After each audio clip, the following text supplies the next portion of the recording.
Kung ikaw gusto mo makatext with yan, si Bebe, tingin naman din. Ikaw, ganun mo. Ayoko, dali na. Yan. Diyos ko, dami nakita.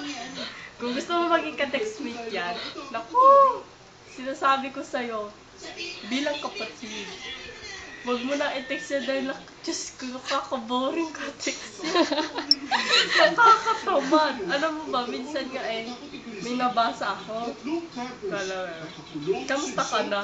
Okay lang. Alam mo reply niya? Ha? Bakit? Ano? Yata? Oo. Ha? Halala. Ganun mga text yan. Nakaka-boring, di ba? Kaya, pagka-text mo yan, huwag mo nang pangarapin. Mamamatay ka. Huwag mo na replyan. Kaya yun na, ha?